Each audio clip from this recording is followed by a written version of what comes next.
আপনি যে প্রশ্নটি আমাকে করলেন যে আমি কেন সংসদে যাচ্ছি না, আমি আগ্রহী না কিনা, আসলে আমি সেই নারী যে নারী প্রথম থেকে যেটি বলেছে শেষ পর্যন্ত সেই জায়গাটাতেই থাকতে চায়।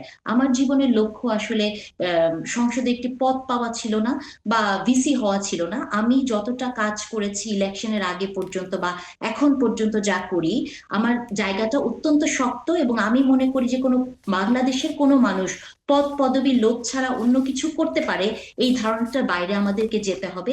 সেইটার বাইরে যে নারীকে মূল্যায়ন করতে হবে। প্রত্যেকটি নারী সংসদে সাংসদ হওয়ার জন্য এসব কথা বলে না। আর যদি কোনোদিন আমি মনে করি যে কোনো একটি পদ আমার সাথে যায়, আমার ব্যক্তিগত জীবনের সাথে যায়, আমার আইডিওলজির সাথে যায়, তাহলে অবশ্যই আমি সেই পদে যাব। তো সেই কথাটাই আসলে ক্লিয়ারলি বলি যে আমি আসলে সংসদে যেতে চাইনি, আমি কোনো ফর্ম তুলিনি বা কোনো জায়গায় ভিসি হওয়ার জন্য কোনো কিছু জমা দেইনি। আমি যেটা করি আমার নিজের ভালো লাগা থেকে এবং আমার বিশ্বাসের থেকে করি।